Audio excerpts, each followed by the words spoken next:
गीता अध्याय 15 के श्लोक 16-17 में 3 प्रभु बताए हैं। ये 3 प्रभु कौन हैं? किस प्रभु की शरण में जाने के पश्चात जन्म और मरण समाप्त हो सकता है? 3 प्रभुओं में सबसे उत्तम परमात्मा कौन है? कैसा है? उसका क्या नाम है? इन सभी गूढ़ रहस्यों को जानने के लिए अवश्य सुनिए जगत गुरु तत्वदर्शी संत रामपाल जी महाराज के अमृत वचन। दर्शकों, जगत गुरु संत रामपाल जी महाराज के अद्भुत अलौकिक सत्संग प्रवचनों ने हिंदुस्तान में ही नहीं बल्कि विश्व में एक आध्यात्मिक ज्ञान की क्रांति ला दी है। लाखों श्रद्धालुओं ने हमें इन सत्संगों के प्रसारण के लिए बधाई पत्र भेजे हैं। इसके साथ साथ कुछ श्रद्धालुओं ने कुछ शंकाएं भी हमारे को भेजी हैं। हमने उन सब श्रद्धालुओं की शंकाओं के निवारण के लिए संत रामपाल जी महाराज से भेंट की तथा महाराज जी से उन सभी शंकाओं का निवारण जाना, जिसकी जिज्ञासा हमारे दर्शकों में बनी हुई है। तो आइए अब जानते हैं परम पूज्य जगत गुरु तत्वदर्शी संत रामपाल जी महाराज से आपकी हर शंका का समाधान। महाराज जी, क्या श्री ब्रह्मा जी रजगुण, विष्णु जी सद्गुण, शिव जी तमोगुण है? पुण्यात्माओं, रजगुण ब्रह्मा, सद्गुण विष्णु, तमगुण शिव जी हैं। महाराज जी, इसका प्रमाण कहाँ है? पुण्यात्माओं, अब यहाँ ये सिद्ध करते हैं कि रजगुण क्या है, सद्गुण क्या है, तमगुण क्या है। देखिएगा, ये मार्कंडेय पुराण है, अपने सदग्रंथों से हम सिद्ध करेंगे और ये गीता प्रेस गोरखपुर से प्रकाशित है। सचित्र मोटा टाइप, केवल हिंदी वही की वही उसी तरह। और इसके 123 पृष्ठ पर आपको ले चलते हैं। ये है 122 से शुरू करेंगे हम संक्षिप्त मार्कंडेय पुराण। यहाँ मार्कंडेय जी अपना ज्ञान बताते जा रहे। मार्कंडेय जी बोले, मुने, अब हम 123 पे पढ़ रहे हैं, 123 पे। अब यहां मार्कंडेय जी बोले, मुने, रजगुण प्रधान ब्रह्मा, तमोगुण प्रधान रुद्र और सत्व प्रधान विश्वपालक विष्णु, यही 3 देवता हैं और यही 3 गुण हैं। परमेश्वर ने 600 वर्ष पहले कहा था, गुण तीनों की भक्ति में ये भूल पड़ो संसारे, कह कबीर निज नाम बिना कैसे उतरो पार। 3 देव की जो करते भक्ति, उनकी को देना हो वह मुक्ति। सिद्ध होगा रजगुण ब्रह्मा, सद्गुण विष्णु और तमगुण शिव जी, यही 3 देवता और यही 3 गुण भी कहे जाते हैं। और कंसेप्ट क्लियर करते हैं, देखिएगा। यह है श्रीमद् देवी भागवत, इसमें संस्कृत भी साथ है। यह है अथ देवी भागवतम सभाष्टीकम समात्यम खेम राशि कृष्ण दास प्रकाशन मुंबई 4। इसके हम आपको तीसरे स्कंद में ले चलते हैं। ये देखिएगा, श्रीमद् देवी भागवते भाषा टीका युक्ते तृतीय स्कंध प्रारंभते। यहाँ देखना, इसके ये पृष्ठ नंबर 11 पे तीसरे स्कंद में और अध्याय नंबर 5 का हम श्लोक नंबर 8वां पढ़ेंगे। 7वां है, समाप्त होता है। हे माता, शंकर भगवान कह रहे, हे माता, यदि हमारे ऊपर सदा आप दयायुक्त हो तो हमको तमोगुण में किस प्रकार प्रदान किया, ब्रह्मा रजोगुण और हरि सत्वगुण युक्त किए, क्यों किए? अब संस्कृत भी देखेंगे। ये संस्कृत है। ये 7वां श्लोक समाप्त हुआ, 8वां प्रारंभ हुआ।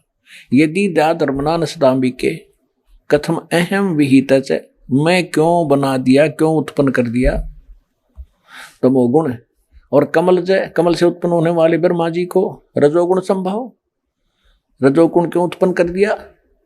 और सुविहित किमु सतोगुणो हरि, विष्णु को आपने सतोगुण क्यों बना दिया। इति सिद्धम रजगुण ब्रह्मा, सतगुण विष्णु, तमगुण शिव जी। और इस गीता प्रेस गोरखपुर से प्रकाशित श्री देवी भागवत के तीसरे स्कंद से और क्लियर कर देते हैं। सुचित्र मोटा टाइप, केवल हिंदी और गीता, इसके संपादक हनुमान प्रसाद पोदार, चिमनलाल गोस्वामी, और ये यहां से प्रकाशित है। इसके तीसरे स्कंद पर आपको थोड़ा सा पढ़ाते हैं। 123 पृष्ठ पे तीसरा स्कंद विष्णु जी कह रहे हैं तुम शुद्ध स्वरूपा हो, ये सारा संसार तुम इसे उद्भासित हो रहा है अपनी माता दुर्गा के बारे में। मैं ब्रह्मा और शंकर हम सभी तुम्हारी कृपा से विद्यमान हैं। विष्णु जी कह रहे हमारा आविर्भाव माने जन्म, तिरोभाव माने मृत्यु हुआ करता है। केवल तुम ही नित्य हो, जगत जननी हो, प्रकृति और सनातनी देवी हो। शंकर भगवान बोले देवी यदि महाभाग विष्णु तुमसे उत्पन्न हुए हैं, प्रकट हुए हैं, तो उनके बाद उत्पन्न होने वाले ब्रह्मा भी तुम्हारे पालक हुए। फिर मैं तमोगुण लीला करने वाला तमोगुणी लीला करने वाला शंकर क्या तुम्हारी संतान नहीं हुआ? अर्थात मुझे भी उत्पन्न करने वाली तुम ही हो शिवे। संपूर्ण संसार की सृष्टि करने में तुम बड़ी चतुर हो। इस संसार की सृष्टि, स्थिति और संहार में तुम्हारे गुण सदा समर्थ हैं। उन्हीं तीनों गुणों से उत्पन्न हम ब्रह्मा, विष्णु एवं शंकर, रजगुण ब्रह्मा, सद्गुण विष्णु, तमगुण शिव जी नियमानुसार कार्य में तत्पर रहते हैं। देवी भागवत के इस चंद पंक्तियों ने 4 कंसेप्ट क्लियर कर दिए। ब्रह्मा विष्णु महेश नासवान है, प्रकृति दुर्गा को कहते हैं, और ये तीनों इसके पुत्र हैं। रजगुण ब्रह्मा, सद्गुण विष्णु, तमगुण शिव जी हैं।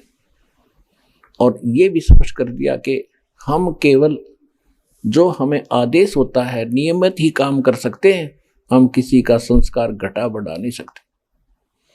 और ये सिद्ध हो गया रजगुण ब्रह्मा है, सद्गुण विष्णु, तमगुण शिव जी। महाराज जी, गीता अध्याय नंबर 7 के श्लोक 12 से 15 में तीनों गुणों के उपासकों को राक्षस स्वभाव को धारण किए हुए मनुष्य में नीच कहा गया है। इसका क्या अभिप्राय है? पुण्यात्माओं, 7वें अध्याय के 4 मंत्र पढ़ेंगे 12 से 15। अब देखिए, ये तो सिद्ध हो गया रजगुण ब्रह्मा, सद्गुण विष्णु, तमगुण शिव जी, नथिंग एल्स। ये देखिएगा श्रीमद् भगवद गीता अध्याय नंबर 7 का और श्लोक नंबर 12। और भी जो सतोगुण से उत्पन्न होने वाले भाव हैं और जो रजोगुण तथा तमोगुण से होने वाले भाव हैं, उन सब को मुझ से होने वाले हैं ऐसा जान, परंतु वास्तव में उनमें मैं और वे मुझ में नहीं है। अब यहां इसने क्या कहा है कि रजगुण ब्रह्मा से, सतगुण विष्णु से, तमगुण शिव जी से जो कुछ भी हो रहा है, रजगुण ब्रह्मा से उत्पत्ति, क्योंकि रजगुण के ब्रह्मा जी के अंदर एक ऐसा गुण भर दिया इसने, जीव के बस की बात नहीं, उसके प्रभाव से उत्पत्ति, संतानोत्पत्ति करेगा ही करेगा। और विष्णु जी ने सतोगुण ऐसा भर दिया, सब एक दूसरे मोह ममता जकड़े रहेंगे, यहाँ फंसे रहे। और तमोगुण का अपने बेरा शंकर जी के काम करे, ये सब न मार के अपने पिता के पास भेज देता है। ये कहता है इन तीनों गुणों से जो कुछ हो रहा है, रजगुण ब्रह्मा, सतगुण विष्णु, तमगुण शिव जी से, इसका मुख्य कारण मैं हूं। क्योंकि इसको 1 लाख मानव शरीरधारी प्राणियों का निताहार करना पड़ता है, सूक्ष्म शरीर को भून कर खाता है, इसलिए कहता है मैं इनमें नहीं और ये मुझ में नहीं, और ये जो कुछ भी हो रहा है इसका मुख्य कारण, निमित्त कारण मैं ही हूं, मुझसे ही हो रहे। अब आगे देखना, अब 13वें श्लोक में क्या कहा, 7वें अध्याय का, अध्याय नंबर 7 का और श्लोक नंबर 13। गुणों के कार्य रूप सात्विक, राजस और तामस, इन तीनों प्रकार के भाव से सारा संसार प्राणी समुदाय मोहित हो रहा है। इन तीनों गुणों से पूरे, यानी ब्रह्मा विष्णु महेश से परे मुझ अविनाशी को नहीं जानता। अब ये देखिएगा, ये गीता प्रेस गोरखपुर से प्रकाशित है, संपादक हैं इसके, ये देखिएगा, संपादक है हनुमान प्रसाद पोदार, और ये कहां से, ये यहां से प्रकाशित है। ये है रुद्र संहिता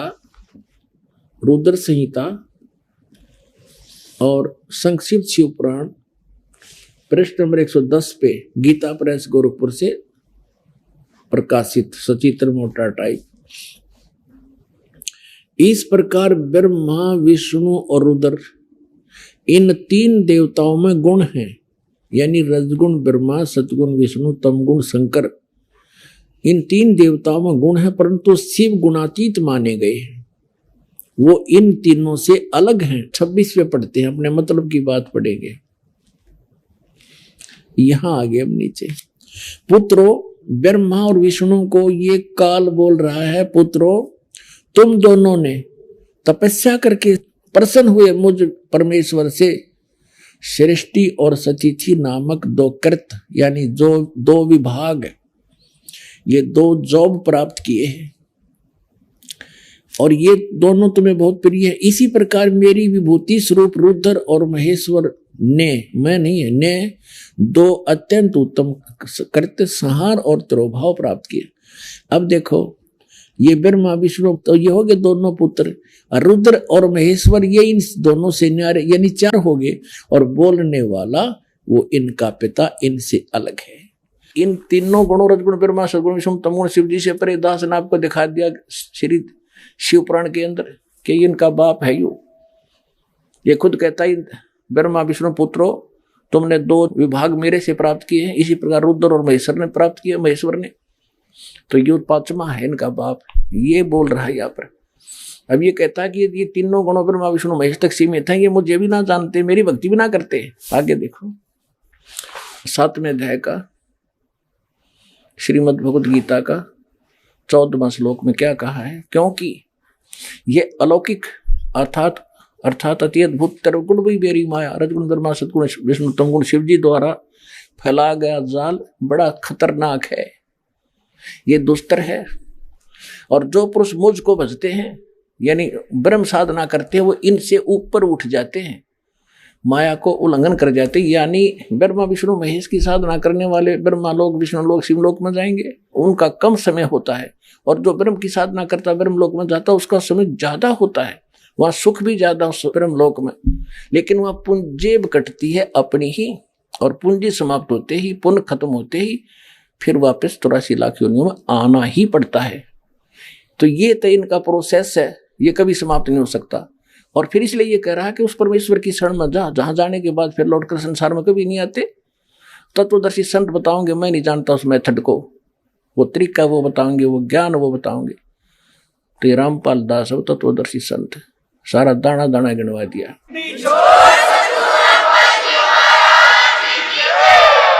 अब ये कह रहा है कि जो इनको छोड़कर ब्रह्मा विष्णु महेश को छोड़कर मेरी साधना करते हैं, इस माया ब्रह्मा विष्णु महेश से ऊपर उठ जाते हैं। जैसे मार्कंडेय ऋषि बंगाल की खाड़ी में तपस्या कर रहा था, वो नाम का जाप जपया था।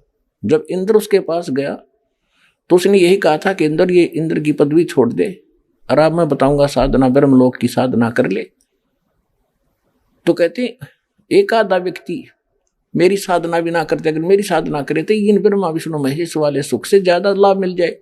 अब ये क्या कह रहा है कि अब देखो श्रीमद् भगवद गीता अध्याय नंबर 7 का हम श्लोक नंबर 14 पढ़ा है, क्योंकि यह अलौकिक अर्थात अति अद्भुत त्रिगुण में मेरी माया ब्रह्मा विष्णु महेश के द्वारा फैलाया हुआ जाल बड़ा खतरनाक है, दुस्तर है। जो पुरुष मुझको यानी ब्रह्म की साधना करते हैं इनसे ऊपर उठ जाते हैं, तर जाते हैं। 15वें श्लोक में कहा कि माया के द्वारा जिनका ज्ञान हरा जा चुका है, ओए जो ब्रह्मा विष्णु महेश से ऊपर किसी की जिसकी बुद्धि उठती नहीं, वहीं तक सीमित है जिनका ज्ञान वो असुर स्वभाव राक्षस स्वभाव को धारण किए हुए मनुष्यों में नीच और दूषित करने वाले मूढ़ लोग मूर्ख मुझको नहीं भजते।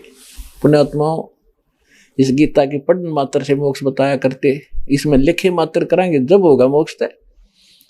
जो इसमें लिखा है ऐसे करेंगे तभी मोक्ष होगा, उसकी जानकारी आपको दी जा रही है कि इसमें ये लिखा है ऐसे करना चाहिए, 2 अक्षर की बात है, वह निर्णय। अब हम क्या बताया है कि ब्रह्मा विष्णु महेश की पूजा करने साधना करने वालों को राक्षस स्वभाव को धारण किया, मनुष्यों में नीच बुरे कर्म करने वाला दूषित कर्म करने वाला मूर्ख क्यों कहा, ये थोड़ा संक्षेप में बताएंगे। जैसे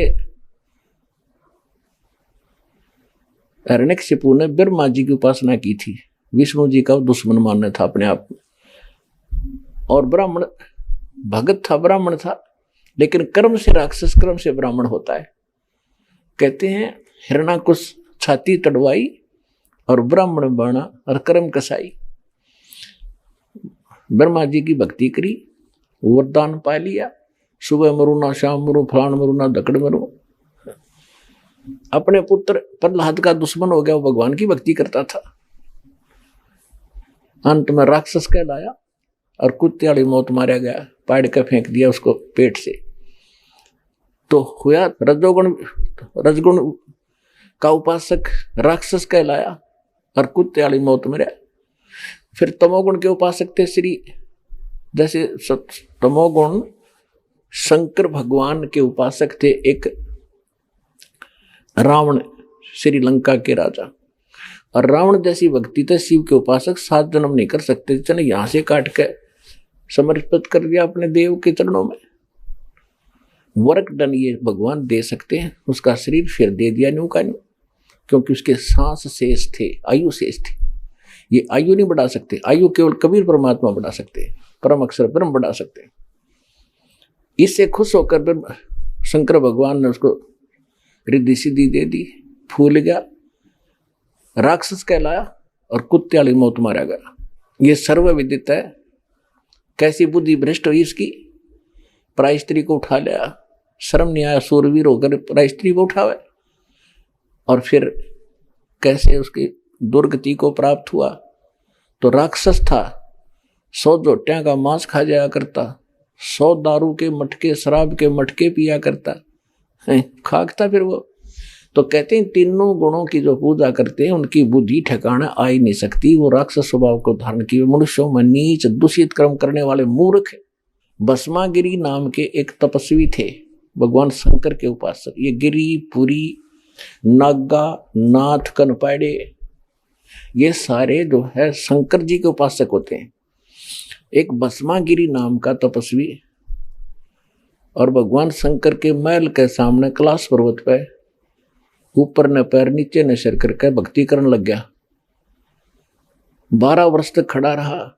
एक दिन पार्वती जी ने कहा कि आप तो भगवान हो, देवताओं के देव हो, महादेव हो, सक्षम हो, समर्थ हो, आपका बच्चा क्या मांगता है पुजारी, दे दो इसको, उठाओ यहां से। भगवान शंकर ने कहा कि बोल भाई क्या मांगता है। भस्मागिरी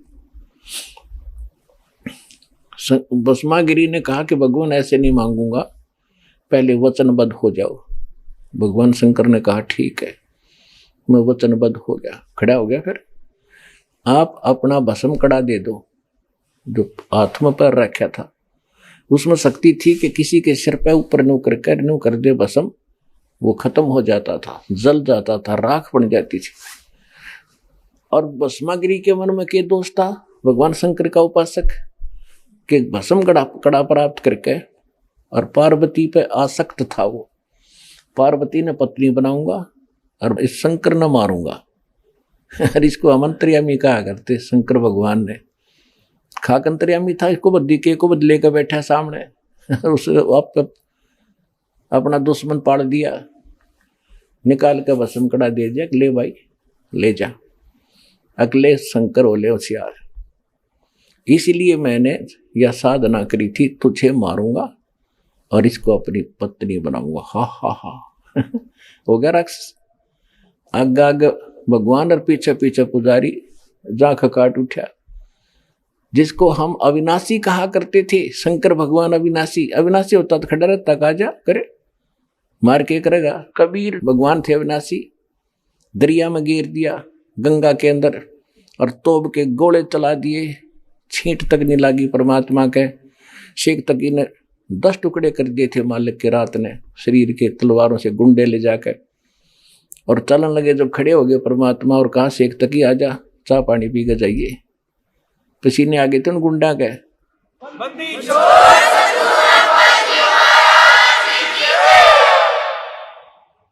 तो शंकर भगवान आगे आगे और उसका पुजारी पीछे पीछे, जा खखाट उठा, टैर बाजता जा शंकर भगवान का। अब भगवान ने दया करी, बीच में आकर खड़े हो गए खुद परमेश्वर, पार्वती रूप बना के, और कहने लगे भाई डट जा, कहाँ जा रहे हो, आ जाओ, मैं भी तो आपके लिए तड़प रही हूं।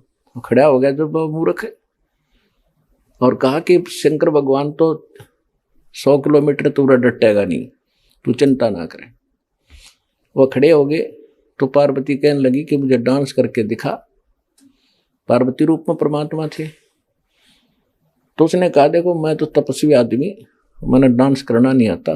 पार्वती रूप में भगवान बोले ला मैं सिखाती हूँ, इस पैर को आगे कर, इसको पीछे कर, डंडा, फिर इसने ऊपर कर, इसने नीचे करे। जब वो सरपा आ गया और कर ऊपर, जिस हाथ में कड़ा ले रहा था ना वो सरपा आ गया उस पोड़ी बूझ के। जब कह दिया भस्म, और भस्मा गिरी, वहां खत्म हुआ। उसके बाद वो भस्मा असुर कहलाया, भस्मासुर राक्षस। जब वो कड़ा लेकर शंकर भगवान के आगे प्रकट हुए, परमात्मा विष्णु रूप धारण करके, शंकर जी बोले विष्णु जी पागले, बात बिगड़ गई। परमात्मा बोले क्या हो गया भाई? कैसे ऐसे उसने जुल्म कर दिया, मेरे साथ धोखा कर दिया। कोई बात नहीं, उसको मैंने मार दिया है। नहीं नहीं, ऐसे कैसे मार दिया? वो तो मरने वाला था, उसके पास तो कड़ा है कि ये कड़ा ले तेरा।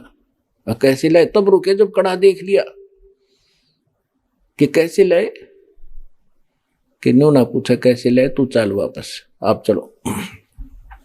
जब उस भस्मागिरी की राख देख ली ना, जब शंकर भगवान के दिल की वो पल्स ठीक हुए और धड़कन ठीक हुई, तो पुण्यात्मा हम कान डले डुआ रखे थे मूर्खा न मारे। और परमात्मा कहा करते, तीन देव की तो करते भक्ति, उनकी कदे ना हो भक्ति। अब विष्णु भगवान की और कथा सुना दूं। एक बार कुंभ का पर्व हुआ हर की पैड़ी हरिद्वार में, और जहां ये कुंभ का पर्व होता है, इनकी दंत कथा, लोक वेद, मनमाना आचरण है वैसे तो ये सारे के सारे अपने अपने ग्रुप में इकट्ठे हो जाते हैं। पुरी अलग, गिरी अलग, नागा न्यारे, वैष्णो अलग से, नाथ न्यारे, कनपाड़े अलग से। तो ऐसे ही उस दिन नागा अपने ग्रुप में, विष्णु अपने, वैष्णो अपने, विष्णु के उपासक वैष्णो कहलाते। और सभी जिस दिन ऊपर भी लगनी थी, स्नान करना था, सबसे पहले नागा पहुंच गए हर की पैड़ियों पे। 10-15 हजार थे वह। पीछे से वैष्णो साधु का ग्रुप आ गया, विष्णु जी के उपासक सतोगुण के। उन्होंने नागाओं से कहा कि नागाओं, जो शिव के उपासक थे तमोगुण के, कि तुम पहले स्नान नहीं करोगे, हम सर्वश्रेष्ठ हैं, विष्णु जी के उपासक हैं, हम प्रथम स्नान करेंगे। नागा कहने लगे नहीं, हम सर्वश्रेष्ठ हैं, हम त्यागी और बैरागी, हम वस्त्र भी नहीं रखते तन पे, हम प्रथम स्नान करेंगे। तो वैष्णो साधुओं ने अब शब्द बोल दिए उनको कि तुम काहे के श्रेष्ठ हो, पशु की तरह नंगे फिरते हो, टट्टी के हाथ भी नहीं धोते, शर्ट फेड़ो, राख लपेटे रहते हो शरीर के ऊपर, आज तुम स्नान करने वाले होगे, प्रथम हम स्नान करेंगे। इसी बात पर उनका झगड़ा हो गया, कत्लेआम कर डाला उन्हें। 25,000 वो शिव, ये त्रिगुण उपासक, ये ब्रह्मा विष्णु महेश के उपासक कट कर मर गए, कत्लेआम कर दिया 25,000। गंगा का पानी लाल कर दिया, वहां 100 बहा दी। तो सूक्ष्म वेद में कहा कि तीर तुपक तलवार कटारी, तीर तुपक तलवार कटारी, ये दर दर जोर बधावे हैं, और हर पैड़ी हर हेत ना जाना, वहां जाते एक जलावे हैं। देखो, कहते हर की पैड़ी कहो, भगवान का घाट स्थान बताते हो, और भगवान के घाट पर तुमने कत्लेआम कर दिया। तुम अकल है तुम्हारे अंदर? हर पैड़ी हर हेत नहीं जाना, भगवान में प्रेम नहीं तुम्हारा, और वहां जा तेग चलावे हैं और काटे शीश नहीं दिल करुणा। करुणा माने दया दुष्टों के, और ये जग में साधकवावे हैं। और जो जन इनके दर्शन भी करने जावे, उन नबी वे पाठ पढ़ावे हैं, उनको भी नरक पठावे।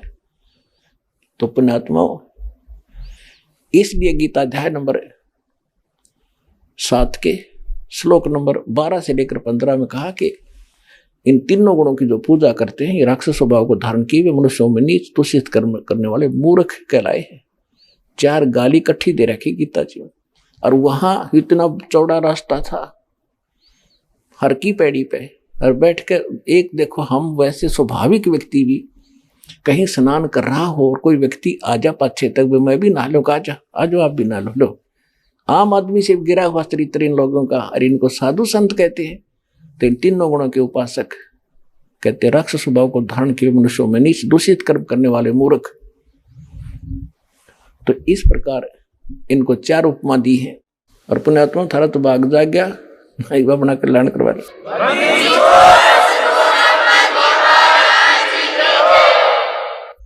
आइए अब हम उन श्रद्धालुओं के अनुभव जानते हैं जो जगत गुरु तत्वदर्शी संत रामपाल जी महाराज जी से दीक्षा प्राप्त कर चुके हैं तथा उनके द्वारा बताए गए भक्ति मार्ग पर चल रहे हैं। नमस्कार सर। सत्य साहेब जी। क्या शुभ नाम है जी आपका? मेरा नाम अनिल प्रसाद सिंह अर्थात भक्त अनिल दास है। कहाँ से आए हैं सर? मैं कपूरथला कैंट पंजाब से आया हूँ। सर क्या काम करते हैं आप?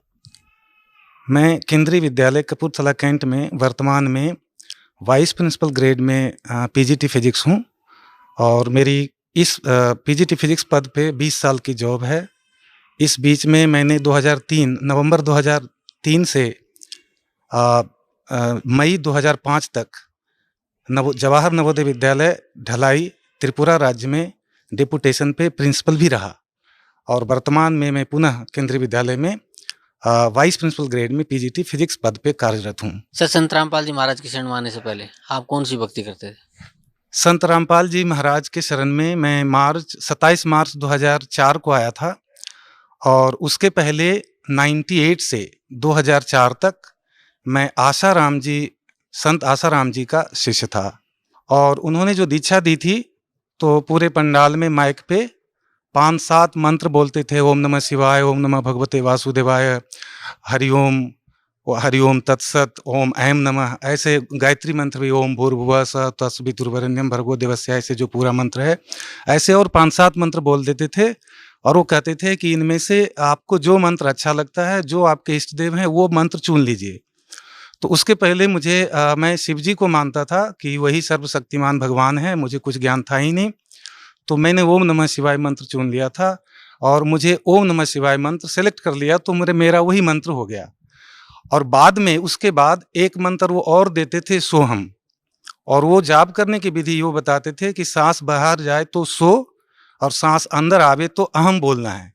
और इसका वो लाभ ये बताते थे कि इस मंत्र के जाप करने से परमात्मा प्राप्ति जल्दी हो जाती है, शीघ्रता से हो जाती है।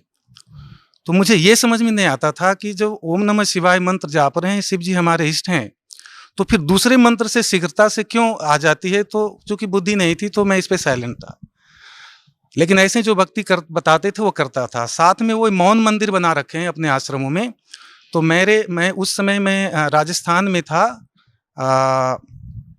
कांकरोली जिला में, तो वहाँ पे एक आश्रम था उनका। तो उस आश्रम में जाके मैं मौन भी धारण करता, 24 घंटे का, 1 सप्ताह का ऐसे। और उसके बाद वो 24 एकादशी का व्रत भी बताते थे और जितने भी 4 रात्रि जागरण होते हैं, जन्माष्टमी, कृष्णाष्टमी, रामनवमी और इस तरह से और जो 4 बताते थे वो सारा करता था। साथ में जो गणेश पूजा आ जाता था तो वो भी करते थे, नवरात्रि का पाठ भी करते थे और जो कन्याएं होती थी छोटी छोटी अविवाहित, तो उनकी पूजा भी वो बताते थे, वो सारे करता था। इन सभी क्रियाओं को उसके बाद वो जितने भी उनके आश्रम से पुस्तक निकलती थी, जितनी भी कैसेट्स निकलती थी, वो सबको मैं ध्यान से सुनता था, सारे पुस्तकों को मैं ध्यान से पढ़ता था ताकि कोई भी नई चीज आ जाए तो मैं इनको क्रियान्वित करूं। वो बताते थे चतुर्मास में जमीन पे नहीं सोना, पलंग पे नहीं सोना चाहिए, जमीन पे सोना चाहिए, तो मैं जमीन पे सोता था। काले कपड़े नहीं पहनना चाहिए चतुर्मास में, तो मैंने काले कपड़े छोड़ दी। फिर वो तिल और वो आंवले के पानी से नहाना चाहिए, मेरे बाल्टी भी खराब हो गए, मैं वो भी नहाया। लेकिन इन सभी क्रियाओं को करते करते मुझे कोई भी आध्यात्मिक लाभ तो बहुत दूर की कौड़ी थी। मुझे कोई शारीरिक में जो शरीर में कष्ट और शुरू हो गया और लाभ कुछ भी नहीं हुआ। जैसे मेरे घुटने में दर्द शुरू हो गए, मुझे सर्वाइकल हो गया, मुझे डिस्क की प्रॉब्लम हो गई और सबसे बड़ी बात जो मेरे पेट काफ़ी खराब रहता था, इंडाइजेशन की प्रॉब्लम रहती थी। मैं उनका इतना भक्ति भी करता था, सुबह शाम, और सारे मंत्र जाप करना, सब कुछ करना, और मैं 1,000-1,500 रुपये महीने की आयुर्वेदिक दवाइयाँ खाता था और फिर भी मुझे कोई राहत नहीं होती थी। और चूंकि ज्ञान नहीं था तो मुझे उनकी भक्ति से कोई शिकायत भी नहीं थी। और इसके अलावा उन्होंने कहा एक बार कि जोग वशिष्ठ महारामायण पढ़ना चाहिए, तो मैंने वो पुस्तक ला करके पूरी पढ़ ली। अटबट क्या लिखा था मुझे उसकी कुछ समझ में तो आता नहीं था, लेकिन चूंकि गुरु ने कहा था मैं पढ़ता ही रहता था। उसमें एक चीज मैंने जरूर पढ़ा था कि भगवान राम के वो मुझे याद है, भगवान राम के जो गुरु थे वशिष्ठ जी, वो जब नगरों में निकलते थे तो गांव के जो प्रजा लोग होते थे वो उनको गालियां निकालते थे, उनसे बदसलूकियां करते थे। तो मुझे इतना लगता है कि जो सच्चे संत होते हैं, जो भी होते हैं, तो समाज को लोग उनसे घृणा करते ही हैं। उनसे जुड़े हुए मेरे में एक ये तड़प जाग गई उनसे जुड़ने के बाद, कि जैसे वो कहते थे कि संत अगर डांट दें, कुछ गुस्सा करें तो भी उनसे वो समझना चाहिए हमारा सौभाग्य है। तो ऐसे भक्त के कुछ लक्षण तो मेरे में जरूर आ गए थे। वो कहते थे दूसरे संतों की वो सत्संग नहीं सुनना, लेकिन मेरे अंदर वो ऐसी तीव्र जिज्ञासा थी कि हम जहाँ भी रहते थे आसपास में किसी भी संत का सत्संग होता था मैं सुनता ही था। वहाँ से उनकी सीडी लाना, कैसेटें लाना, सारी बुक्स लाना कि कोई भी अच्छी चीज़ मिल जाए, अच्छी क्रिया मिल जाए तो मैं उसको करना चाहता था। आसाराम जी बहुत सारे कैसेटें निकालते थे, बहुत भयावह, जैसे मौत की मौत, उसको मैं रात को 10-11 बजे कैसेट को अंधेरे एक कमरे में लगा के सुनता रहता था ताकि मुझे परमात्मा मिल जाए। और दूसरे संतों के भी सत्संग में भी जाता रहता था। तो मैं उनसे संत बताते थे कि अनन्य भक्ति से परमात्मा की प्राप्ति होती है। तो फिर मैं सोचता था कि हमें मंत्र शिव जी का दिया गया है, ओम नमः शिवाय, शिव जी हमारे इष्ट हैं, लेकिन हमें रामनवमी भी मनाने को कहा जाता है, हमें विजयादशमी भी मनाने को कहा जाता है, हमें दुर्गा की पूजा भी करने को कहा जाता है, हमें हनुमान जयंती भी मनवाया जाता है, माने सारी देवी देवताओं की, और श्राद्ध भी निकलवाया जाता है। तो फिर ये अनन्य भक्ति कैसे हुआ? तो फिर हमें परमात्मा मिलेंगे नहीं। तो मैं किसी संत से पूछ दिया, एक हिसार में बहुत सारे संत आया करते थे, तो मुझे वो समझाया करते थे कि जैसे आप शिव जी के को अपना इष्ट मानते हो, तो अगर भगवान राम के मंदिर में जाओ तो आप ये मानो कि ये राम नहीं है, ये शिव हैं, तो आपकी भक्ति अनन्य हो गई। लेकिन मुझे ये नहीं समझ में आया ही नहीं, मैं संतुष्टि मुझे नहीं हुई कि राम की मूर्ति और शिव कैसे हो सकते हैं। तो फिर ये मुझे संतुष्टि नहीं होती। फिर ये सत्संग में जो सभी संतों के पास मैं जाता था तो वो बताते थे कि ब्रह्मा विष्णु महेश त्रिदेव हैं, और परमात्मा के भी जिक्र करते थे कि परमात्मा हमारे रक्षक हैं, सब सृष्टि रचनहार हैं, परमात्मा कोई और हैं। तो मैं उनसे सवाल करता था कि जब ब्रह्मा विष्णु महेश अगर देव की संज्ञा में आते हैं तो परमात्मा कौन है? तो ये संत हमें बताते थे कि फिर तो आपको उपनिषद का ज्ञान देना पड़ेगा। तो ऐसे यहाँ से कहीं भी एक तरफ ये सुनाते थे कि ब्रह्मा जी, विष्णु जी और शिव जी अमर हैं, दूसरी तरफ इन्हीं की कथाओं में सुनाते थे कि ब्रह्मा जी की आयु 100 वर्ष है। तो मेरी समझ में नहीं आता था कि जब ये अमर हैं तो फिर इनकी आयु 100 वर्ष ही है, तो 100 वर्ष तो फिर ये अमर कैसे हुए? फिर मैं चूंकि मैं शास्त्रों को भी पढ़ता था, मैंने शिव पुराण और ये विष्णु पुराण, ब्रह्मा पुराण ये सब पढ़ा। तो शिव पुराण में शुरू में पढ़ता था तो उसमें ये मैंने पढ़ा, मुझे समझ में आता था बंदी छोड़ सतगुरु रामपाल जी के शरण में आने से पहले कि ब्रह्मा और विष्णु की उत्पत्ति शिव से हुई। शिव पुराण पढ़ने में हमें ये समझ में आया। और जो विष्णु पुराण पढ़ा मैंने तो उसमें विष्णु जी से शिव जी और ब्रह्मा जी की उत्पत्ति हुई। तो हिसार में एक दीन दयालु जी जो संत हैं उनका भी सत्संग यहाँ खूब हुआ करता था, मैं वहाँ भी सुनने जाता था। उनसे मैंने पूछा कि शिव पुराण में ब्रह्मा और विष्णु की उत्पत्ति शिव से लिखी गई है और विष्णु पुराण में विष्णु से शिव जी और ब्रह्मा जी की उत्पत्ति लिखी हुई, ये कैसे संभव है? तो बहुत गुस्से हो गए कि तुम कुछ नहीं जानते हो और तुम नास्तिक हो और तुम ऐसे सवाल करते हो। और फिर कहा, बाद में मैं चुपचाप रहा क्योंकि हमें बताया गया था कि संत अगर डांटते भी तो उसमें भगत का कल्याण समझना चाहिए। तो इस भाव से मैं चुपचाप ऐसे रह गया कि मैं तो अज्ञानी हूँ। तो फिर बाद में उन्होंने कहा कि ऐसा है कि किसी कल्प में शिव रूप में परमात्मा आते हैं और सभी को उत्पत्ति करते हैं और ऐसे ऐसे होता है। लेकिन ये मुझे संतुष्टि यहाँ से नहीं मिली थी। इस बंदी छोड़ सतगुरु रामपाल जी के शरण में आने से पहले हमें कोई भी आध्यात्मिक संतुष्टि नहीं मिली, शारीरिक कष्ट दूर नहीं हुए। और मैं चूंकि पीजीटी फिजिक्स था और प्लस 1 प्लस 2 को मैं फिजिक्स पढ़ाता था, और सभी लोग जानते हैं जो शिक्षा से जुड़े हुए हैं, फिजिक्स टीचर बहुत ट्यूशन कमाते हैं, माने 1-2 लाख रुपए महीने का वो ट्यूशन से कमा लेते हैं सैलरी के अलावा। 50,000 तो बहुत मामूली रकम होता है उनके लिए। तो उन दिनों मुझे लगता था कि मैं ज़्यादा से ज़्यादा ट्यूशन कमाऊँ, मुझे ध्यान उधर ही रहता था। लेकिन जब मैं बंदी छोड़ सतगुरु रामपाल के शरण में आया तो मुझे उधर से माया से बिल्कुल मन हट गया। संत रामपाल जी महाराज की शरण में आने से पहले आप संत आसाराम जी महाराज से जुड़े हुए थे, और भी आप बता रहे थे कि भाई बहुत से संतों के पास गया, अपने प्रश्नों का हल ढूंढा। तो इस सिलसिले में आप और किन किन संतों से मिले? इस सिलसिले में मैं एक नाम तो मुझे याद नहीं है, आर्य समाज के एक से जुड़े हुए एक संत थे, तो उनका मैंने एक सत्संग सुना था कि श्री राम जो जपते हैं तो जब प्रलय होता है तो राम में 2 अक्षर हैं, रा और म, नष्ट हो जाता है ये। लेकिन जो ओम अक्षर है वो अविनाशी है और ओम की साधना करने से उसका मोक्ष होता है, वो जन्म मृत्यु से रहित होता है। तो इस बीच में अवधेशानंद जी का भी सत्संग हिसार में बार बार हुआ करता था। उन दिनों में 2004 से पहले तक उस तक मैं हिसार में मेरी पोस्टिंग थी। 2003 के जनवरी, फरवरी या मार्च में हमने, चूंकि उन दिनों जब मैं उनसे जुड़ा हुआ था तो सभी संतों का सत्संग भी सुनता था और टीवी चैनल पे जितने भी संतों के सत्संग आते थे, जितना मुझे समय मिलता था मैं खूब सुनता रहता था। और किसी दिन छुट्टी होती थी तो लाइव सत्संग जो संतों के आते थे वो मैं बैठ जाता था। एक दिन शाम को मैं चैनल को छेड़ते छेड़ते मैं ऐसे चैनल लग गया जो बंदी छोड़ सतगुरु रामपाल जी महाराज जी का उस पर सत्संग आ रहा था। तो ये गीता जी को खोल के वहाँ से अनुवाद बता रहे थे। और उसके पहले मैंने जो सत्संग जितने भी सुने थे वो कहानी टाइप के सुनाते थे, कोई पुस्तक का आधार नहीं था। तो पहले तो मेरी ये प्रतिक्रिया रही कि ये कैसे संत हैं, ये तो पुस्तक देख के सुना रहे हैं। क्योंकि मैं टीचर था, मैं बिना पुस्तक पढ़े देखे ही फिजिक्स को क्लास में पढ़ाता हूँ, +1 +2 का पढ़ाता था। तो फिर भी चूंकि मुझे सत्संग सुनने की आदत थी तो मैं ध्यान से सुनने लगा। तो बंदी छोड़ सतगुरु रामपाल जी उस समय एक श्लोक, गीता जी के एक श्लोक सुना रहे थे, पढ़ के बता रहे थे गीता जी को, गोरखपुर से जो प्रकाशित है। और उसमें ये बता रहे थे, वो पढ़ के सुना रहे थे कि रजगुण, तमगुण और सतगुण प्रकृति से उत्पन्न तीनों गुण जीवात्मा को शरीर में बांधते हैं, अर्थात उनको बंधन में रखते हैं, मोक्ष मुक्त नहीं होने देते। फिर उन्होंने दैवी भागवत पुराण निकाल के उन्होंने पेज नंबर 123 पे उन्होंने बताया कि वो रजगुण, तमगुण, सतगुण, ये जो रजगुण ब्रह्मा जी हैं और तमोगुण शिव जी हैं और सतगुण विष्णु जी हैं।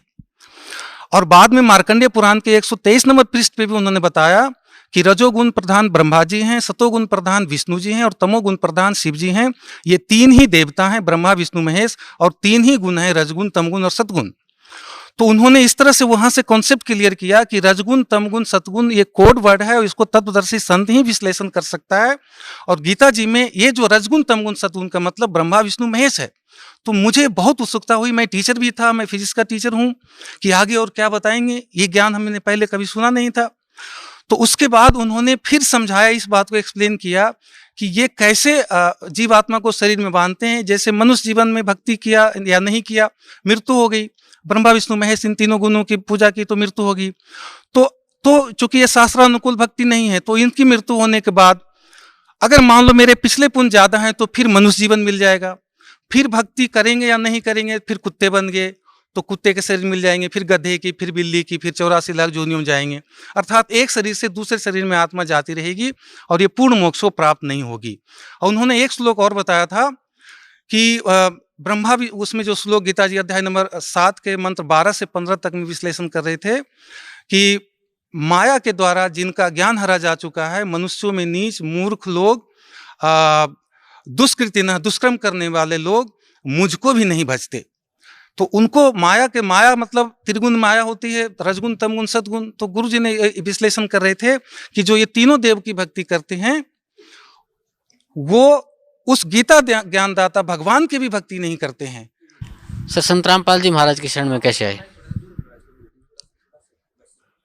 एक दिन मैं टीवी चैनल को छेड़ते छेड़ते एक चैनल लग गया, उसमें संत रामपाल जी महाराज का सत्संग आ रहा था और उसमें गीता जी के एक श्लोक को, जो गीता प्रेस गोरखपुर से जो प्रकाशित थी, उसको पढ़ के प्रोजेक्टर पे, वो टीवी पे दिखाया जा रहा था।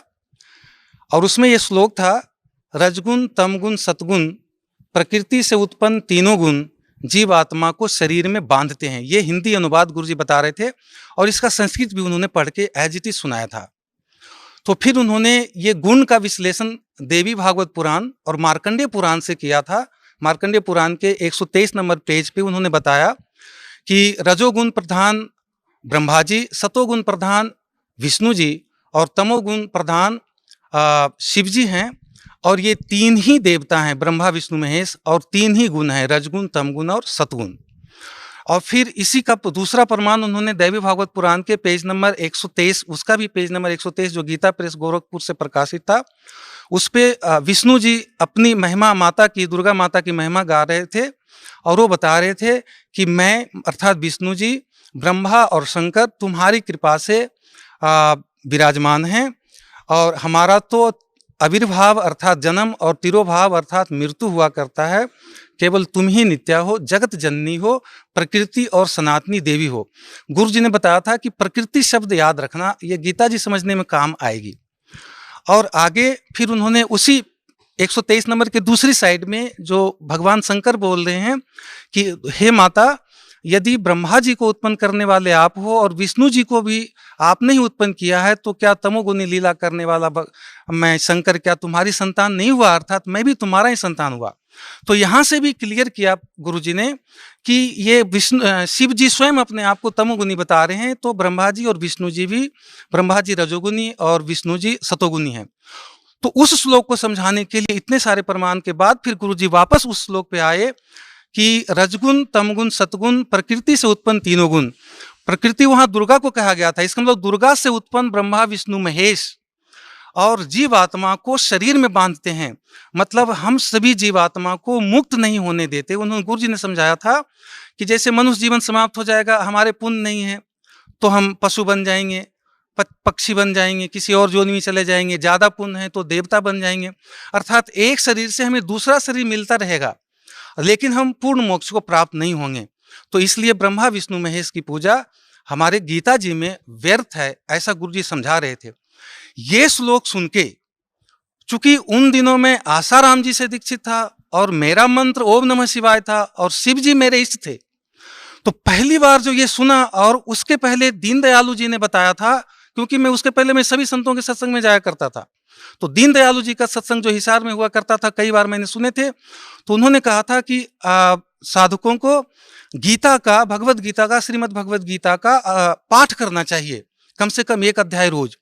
तो मैं कई वर्षों से वो श्रीमद् भगवत गीता का पाठ करता था, हिंदी, और उसमें सारे श्लोक पढ़ते थे, लेकिन गुरु बिन काहु न पाया ज्ञाना, तो बिना गुरु के हमें कुछ वो समझ में नहीं आता था। मैं ये सोचता था कि ये जो गालियां ऐसी लिखी गई है साधकों के लिए गीता जी में, जैसे मूढ़, मनुष्यों में नीच, दूषित कर्म करने वाले, आसुर स्वभाव को प्राप्त पानी, मुझको भी नहीं भजते हैं और इन देवी देवताओं को भजते रहते हैं, तो मुझे लगता था कि मैं तो मंत्र जप रहा हूँ, तो ये मेरे लिए नहीं है, ये तो उन लोगों के लिए है जो भगवान की भक्ति नहीं करते। लेकिन बाद में पता चला कि जो इन तीनों देवताओं की भक्ति करते, बंदी छोड़ सदगुरु रामपाल जी महाराज की कृपा से पता चला कि ये उनके लिए बात थी। तो मैं, चूंकि उसके पहले शिव जी का भक्त था, शिव जी मेरे इष्ट देव थे और ओम नमः शिवाय मंत्र जापता था, और जो गुरु जी ने ये समझाया कि इन देवताओं की पूजा करने वाले को मोक्ष नहीं होते और इनको राक्षस स्वभाव को कहा गया है, तो मुझे लगा कि मेरा सिर फट जाएगा। मुझे लगा कि ये गीता जी हैं और गीता जी पर मुझे पूरा विश्वास था, क्योंकि मैं बिहार स्टेट से बिलोंग करता हूं, और मेरे गांव में जो कोई मरता था व्यक्ति, तो मरते हुए व्यक्ति को मैं ये सुनता था, बचपन में भी देखा था कि उनको गीता जी का कोई श्लोक पढ़ के सुना दो, ऐसा कि उससे उसकी मुक्ति हो जाएगी। तो उस दृष्टि से भी, और इधर कई वर्षों से मैं गीता जी का पाठ करता था, तो इससे गीता जी के श्लोक पे और गीता जी पे जो ग्रंथ हैं उस पे मुझे पूरा विश्वास था। तो गुरु जी ने जो भी समझाया और उन्होंने श्लोक उन्होंने दिखाया, मुझे पूरा विश्वास हो गया कि ये बात बिल्कुल सच्ची है। लेकिन मेरी बुद्धि इतनी काम नहीं करी कि इस संत जी का एड्रेस ढूंढना चाहिए, इनके पास जाना चाहिए, इनका कल्याण करवाना चाहिए। लेकिन उस भक्ति की जो पहले कर रहा था मैं छोड़ भी नहीं पा रहा था, इनको ढूंढने की मेरी बुद्धि काम नहीं की कि इनको ढूंढना चाहिए था। इस बीच में मेरी जो आर्य समाज के एक संत थे, वो वहाँ हिसार में सत्संग कर रहे थे, तो मैं उनके सत्संग में भी चला गया। वो योगा ज़्यादा सिखाते थे, आसन प्राणायाम आदि, कि शरीर स्वस्थ रहेगा, और थोड़ा बहुत प्रवचन करते थे, ध्यान करवाते थे, ऐसे अटबट बोल करके। और एक बात जो उन्होंने कही थी, जो मेरे दिमाग को फिर वहाँ से झंकृत कर दिया था, कि जब प्रलय होता है तो जो राम जपते हैं, तो राम में 2 अक्षर है, रा और म, वो विलीन हो जाता है, नष्ट हो जाता है, उसके साधक भी विनाश को प्राप्त हो जाते हैं।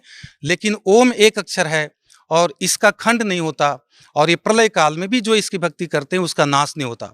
तो मेरे दिमाग में और हो गया कि अब ये ओम को बता रहे हैं, राम गलत बता रहे हैं, और वो संत जी तो जो थे बंदी छोड़ रामपाल जी महाराज, उनसे मैं जुड़ा नहीं था। वो ब्रह्मा विष्णु महेश जी की सेवा भी व्यर्थ बता रहे हैं, लेकिन वो प्रमाणित है।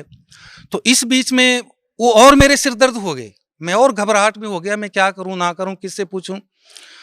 तो इसी बीच में अवधेशानंद जी का भी वहाँ सत्संग हिसार में बार बार वहाँ प्रोग्राम लिया जाता है, मैं उनका सत्संग में भी गया।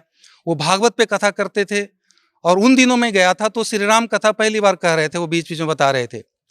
तो मैं उनसे जाके ये सवाल पूछना चाहा कि कोई तो कहता है कि राम राम जपो, और कोई तो कहता है कि भाई राम में 2 अक्षर हैं, वो खंड हो जाएगा सृष्टि में और प्रलय हो जाएगा, तो 1 अक्षर मंत्र जो अविनाशी है उसका जाप करो। तो आप स्वामी जी आप बताइए कि हमें क्या करना चाहिए। तो मैं दंग रह गया। उनका जो अवधेशानंद जी का रिएक्शन, एक संत कहलाते हैं वो समाज में, आज तो मुझे तत्व ज्ञान हो गया, वो संत कहलाने लायक है नहीं, लेकिन उन दिनों तो मैं उन्हें संत मान रहा था, स्वामी जी मान रहा था। वो बहुत जोर से मेरे ऊपर गुस्सा किए और कहे तुम नास्तिक हो, तुम आर्य समाजी हो, तुम इस तरह के सवाल करते हो। तो मैं बिल्कुल स्टन रह गया कि मैंने क्या गलती करी, मैं तो मूर्ख हूं ही, अज्ञानी हूं ही। उन्होंने ये भी कहा था कि तुम अज्ञानी हो, मूर्ख हो, भ्रमित हो। तो मैंने मेरे मन में सोचा मैं तो भ्रमित हूं, तभी तो संतों के पास आ रहा हूं। और मैं चुपचाप बैठा रहा। और आसाराम जी की बताई हुई वो बात मुझे याद आई कि संत अगर गुस्सा भी करें, डांट भी लगाएं, थप्पड़ भी लगाएं, तो अपना कल्याण समझना चाहिए और उनसे बकवाद नहीं करनी चाहिए, प्रतिवाद नहीं करनी चाहिए। तो वो बात मुझे याद आ गई। मैं चुपचाप ऐसे बैठा रहा हाथ जोड़ करके काफी देर तक।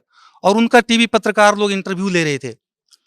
तो थोड़ी देर के बाद उनको शायद लगा कि इसमें भगत के कुछ लक्षण हैं। उन्होंने कहा कि तुम्हारे क्या सवाल थे, आप ऊपर वाले कमरे में आना, मैं वहां बताऊंगा। तो मैं थोड़ी देर के बाद ऊपर वाले कमरे में गया। तो फिर ऊपर वाले कमरे में जाकर उन्होंने फिर ये बताया कि ऐसे तो 21 ब्रह्मा, 21 विष्णु हैं, महेश हैं और 21 ब्रह्मांड हैं, लेकिन तुमको वो सब जानने की जरूरत नहीं है। तुम जो भी भक्ति कर रहे हो वो तुमको पूर्ण मोक्ष की प्राप्ति हो जाएगी, जैसे सारी नदियां समुद्र में मिल जाती है। लेकिन मेरी जिज्ञासा शांत नहीं हुई। मेरे मन में ये बात आई कि सिर्फ वो नदी समुद्र में मिलती है जाकर के जिसमें पूरा पानी हो, सालों भर पानी रहता हो, और जिस नदी में थोड़े पानी हो तो समुद्र जाने से पहले पहले सूख जाती है। वो नदी तो समुद्र में मिलती नहीं है। तो मुझे उनकी बातों से ये हुआ नहीं। और इस बीच में मेरी पोस्टिंग त्रिपुरा हो गई। मैं वहाँ डेपुटेशन पे प्रिंसिपल बन के चला गया। वहाँ से लगभग साल भर के बाद 2004 मार्च में मैं वापस आ रहा था। मेरी फैमिली हिसार में ही थी। तो बस में जो दिल्ली में मैं आया, दिल्ली में मैं बस में बैठा हुआ, तो पोस्टर में फिर बंदी छोड़ सतगुरु रामपाल जी का एक पोस्टर दिख गया। इनका पोस्टर, ये तो मैं भूल गया था इनकी बातें जो टीवी पे देखे थे, इनके ज्ञान को। और वो सारे संतों से मेरी चर्चा हुई थी उधर जाने के बाद, क्योंकि 8-9 महीना टाइम गुजर गया था।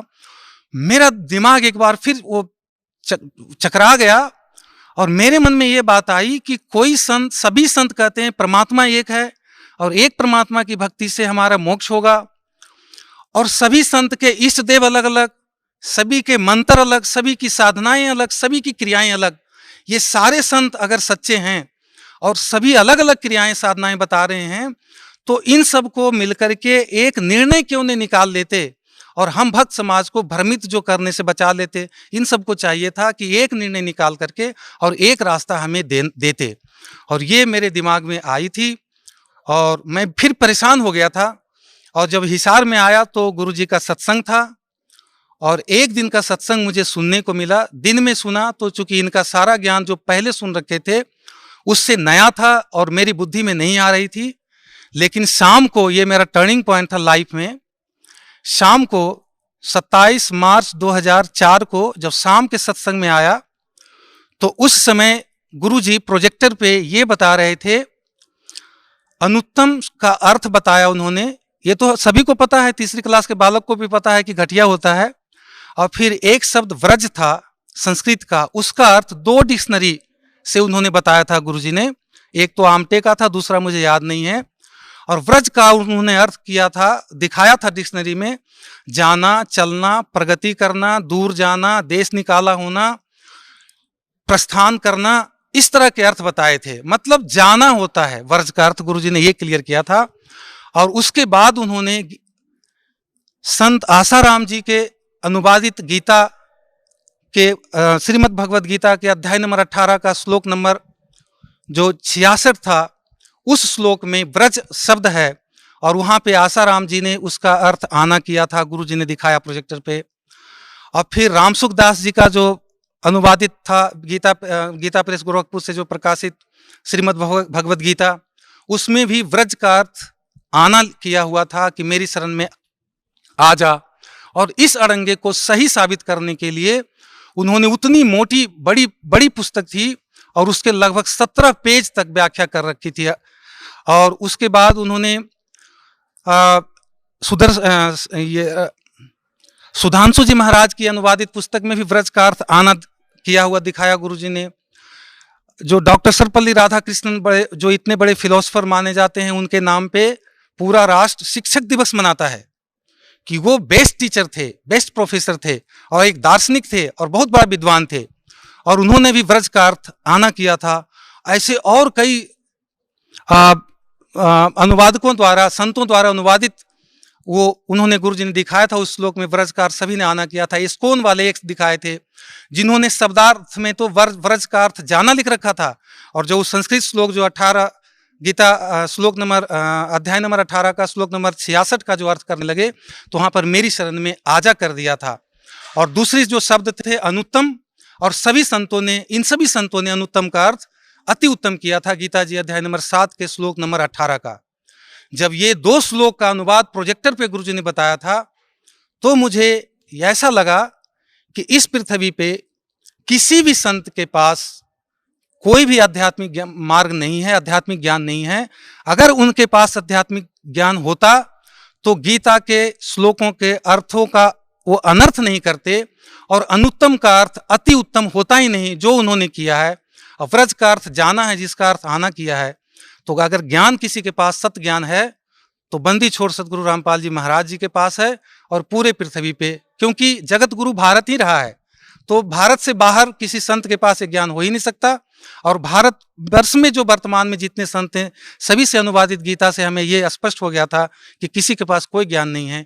और मैं फिर उसी समय मैं नाम गुरु जी से ले लिया था, और मैं इतना सौभाग्यशाली था। आज मैं उस दिन को याद करके मैं भावुक हो जाता हूँ। मैं और मेरा बेटा, जो नाम एक बार भी नाम नहीं जपा, सुभाष था, और एक कोई और बुजुर्ग व्यक्ति थे, सिर्फ 3 व्यक्ति था। 27 मार्च 2004 को हिसार जो पुलिस लाइन में गुरुजी का सत्संग था, आज तो वहाँ कुछ कंस्ट्रक्शन हो गए हैं, और मुझे गोद में लेके पुचकार करके वो कहते थे, बेटा तुम्हारा भाग्य उदय हो गया, परमात्मा तुमसे राजी हो गए, तुम्हें मोक्ष मिलेगा और तुम्हें परमात्मा मिल गए। उन दिनों तो मुझे नहीं समझ में आता था, लेकिन आज मुझे लग रहा है कि सचमुच हमें परमात्मा मिल गए, और मेरा जीवन और मेरा जन्म, मनुष्य जन्म आज मैं सफल हो गया, और मैं धन्य हूँ कि मुझे इनसे जुड़ने का, बंदी छोड़ सतगुरु रामपाल जी महाराज जी से जुड़ने का वो शुभ अवसर 27 मार्च 2004 को प्राप्त हुआ। मेरा जन्म हुआ, वास्तविक रूप में मेरा जन्म हुआ। सर, संत रामपाल जी महाराज से नाम उपदेश लेने के बाद आपको क्या लाभ मिला? संत रामपाल जी के महाराज से नाम लेने के बाद इतने लाभ हुए जिसका वर्णन हम करने लग जाएं तो कई घंटों गुजर जाएगा। जैसे इनसे पहले मेरे घुटने में दर्द थे, मेरे को सर्वाइकल भी हो गया था उन पूजाओं को करते करते। मेरे को पेट की बहुत एक्यूट प्रॉब्लम था, और मैं घी पिछले 8-10 वर्षों से नहीं खाया था, और उस कारण से मेरे शरीर बिल्कुल सूखा सूखा जैसे हो गया था, बिल्कुल बहुत कमजोर हो गया था। और इनसे नाम लेने के बाद मैं घी भी खाने लगा, पचने भी लगा। मेरे घुटनों के दर्द, मेरे डिस्क की प्रॉब्लम थी, स्लिप डिस्क की प्रॉब्लम थी, ये सारे ठीक हो गए। और इस तरह से जो मैं पैसों के पीछे दौड़ता था, उनसे, जैसे आसाराम जी से नाम लिया हुआ था, तो उन दिनों मेरे अशांति रहती थी अंदर से, सुरक्षा नाम की कोई चीज नहीं थी, आत्मिक संतुष्टि नहीं थी। मैं हर संतों के पास दौड़ता था कि वहां से कुछ मिल जावे, वहां से कुछ मिल जावे, लेकिन फिर भी हमें संतुष्टि नहीं थी। अब इनसे नाम लेने के बाद मुझे संपूर्ण आत्मिक संतुष्टि भी मिली और शारीरिक सुख भी मिला। और सबसे बड़ी बात है कि हमें वो पूर्ण संत, तत्वदर्शी संत मिले, जिसके बारे में गीता जी अध्याय नंबर 4 के श्लोक नंबर 34 में कहा है कि उस तत्वदर्शी संत को दंडवत प्रणाम करो और सरलतापूर्वक प्रश्न पूछो, तब उस परमात्म तत्व को ज्ञान देंगे। और उसको प्राप्त करने के बाद जो जिसका बारे में गीता जी अध्याय नंबर 15 के श्लोक नंबर 4 में कहा है कि उस तत्वदर्शी संत मिलने के बाद उस परम पद की खोज करनी चाहिए, जिसमें गए हुए साधक पुनः लौटकर इस संसार में नहीं आते। तो मुझे वो विधि मिल गई, और मुझे वो संत मिल गए, और मुझे वो परमात्मा मिल गए। सर, भगत समाज को क्या संदेश देना चाहते हैं आप? मैं भगत समाज को यही संदेश देना चाहता हूं कि मनुष्य जीवन बहुत ही दुर्लभ है। सभी संतों ने मनुष्य जीवन की बहुत महिमा गाई है। सभी ने कहा है कि देवता लोग भी मनुष्य जीवन प्राप्त करने के लिए तरसते हैं। ये तो बंदी छोड़ सतगुरु रामपाल जी के शरण में आने से पहले भी वो अनाड़ी जो संत हैं वो भी ये बात को बताते थे। और हम यहाँ की साधना करके स्वर्ग लोग जाना चाहते थे। ये कितनी बड़ी दुविधा है, हमारी मूर्खता थी, क्योंकि बिना तत्वदर्शी संत के ये अज्ञान हमारा मिट नहीं सकता था। मनुष्य जीवन, देवता भी अगर मनुष्य जीवन लेने के लिए तरसते हैं और मनुष्य जीवन प्राप्त करके अगर हम फिर भी स्वर्गलोक, जो जितने संत, बंदी छोड़ सदगुरु रामपाल जी के अलावे जितने भी संत हैं भारतवर्ष में, वर्तमान में या पहले के सतयुग से लेकर आज तक, उनकी साधना स्वर्ग से अधिक की नहीं है। स्वर्ग में देवता लोग रहते हैं और देवता लोग मनुष्य जीवन प्राप्त करने के लिए तरसते हैं। तो ये बात उनको समझना चाहिए, सारे भक्त समाज को, कि मनुष्य जीवन प्राप्त करके स्वर्ग प्राप्ति नहीं है। स्वर्ग से आगे रित धामा, जो गीता जी अध्याय नंबर 18 के श्लोक नंबर 62 में बताया गया है, उस शाश्वत स्थान को प्राप्त करने के लिए तत्वदर्शी संत की तलाश चाहिए। और वो तत्वदर्शी संत पूरे पृथ्वी पे, बल्कि 21 ब्रह्मांड में बंदी छोड़ सतगुरु रामपाल जी महाराज जी हैं।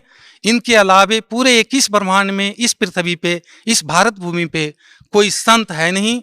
तो मैं सभी भक्त समाज से ये अपील करना चाहूँगा, हाथ जोड़ के मैं विनम्र निवेदन करना चाहूँगा कि आप इस अनमोल मनुष्य जीवन को शास्त्र विरुद्ध साधना करके बर्बाद ना करें। एक एक सांस की बहुत कीमत है, ये मौका बार बार नहीं मिलता। पृथ्वी पे पूर्ण परमात्मा कबीर देव संत रामपाल जी महाराज के रूप में स्वयं प्रकट हैं। ये तत्वदर्शी संत की भी भूमिका कर रहे हैं। इनके पास शास्त्र प्रमाणित ज्ञान है, इनके पास सारे मंत्र हैं, मोक्ष के कंप्लीट कोर्स हैं। इनसे जुड़ने के बाद आपको शारीरिक सुख मिलेंगे, सांसारिक सुख मिलेंगे, अर्थ, धन, मोक्ष और काम, ये सभी कुछ मिलेगा। पूर्ण मोक्ष को प्राप्त होंगे आप, जिसके बारे में कहा गया है गीता जी अध्याय नंबर 15 के श्लोक नंबर 4 में, कि तत्वदर्शी संत मिलने के बाद उस परम पद परमेश्वर की प्राप्ति ढूंढना चाहिए, उस परम पद को ढूंढना चाहिए जिसमें गए हुए साधक लौटकर पुनः इस संसार में नहीं आते। तो आपको वो पद मिलेगा जिसके बारे में गीता जी अध्याय नंबर 18 के श्लोक नंबर 62 में बताया गया है कि उस परमेश्वर की शरण में जाओ, उसके कृपा से तुम्हें परम शांति और शाश्वत स्थान को मिलेगा, को प्राप्त होगे। तो वो परम शांति और शाश्वत स्थान देने वाले तत्वदर्शी संत गीता जी अध्याय नंबर 4 के 34 वाले संत सिर्फ और सिर्फ बंदी छोड़ सतगुरु रामपाल जी महाराज हैं।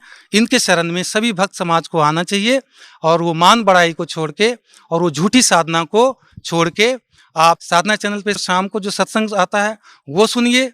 ज्ञान गंगा पुस्तक अगर आपको मिल जावे तो वो पुस्तक पढ़िए, सारा ज्ञान प्राप्त करिए। और अगर कोई भगत आपसे पूर्ण परमात्मा, मोक्ष की, भक्ति की और संत बंदी छोड़ सतगुरु रामपाल जी महाराज के बारे में कोई जानकारी देते हैं तो आप उनको ध्यान से सुनिए और परमात्मा की शरण में आकर के अपना मनुष्य जीवन को सफल करिए, पूर्ण मोक्ष वाली भक्ति को प्राप्त करिए। मैं भक्त समाज से यही निवेदन करना चाहूँगा। Sir thank you so much. महाराज जी, गीता ज्ञानदाता गीता अध्याय 7 के श्लोक 18 में अपनी गति को अनुत्तम क्यों कह रहा है? पुण्यात्माओं, जैसे अभी तक किसी भी हम अपने धर्म गुरु से पूछा करते थे कि श्रीमद् भगवत गीता अध्याय नंबर 7 के श्लोक नंबर 18 में गीता ज्ञानदाता अपनी गति को अनुत्तम क्यों कह रहे हैं? अनुत्तम, तो ये क्या कहते हैं कि अनुत्तम नहीं कह रहे हैं, अनुत्तम का उन्होंने अर्थ बदल दिया। कहते जिससे उत्तम कोई और ना हो वह अनुत्तम कहलाता है। रब फुटे भाग हमारे, ऐसे गुरु मिले हमें। अनुत्तम, अनुत्तम माने बैड अंग्रेजी में, और उत्तम गुड, श्रेष्ठ। कहीं पर बैड लिखा हो किसी सेंटेंस में और उसका अर्थ कोई गुड लिख दे तो कितनी बुद्धि होगी उस इंसान की।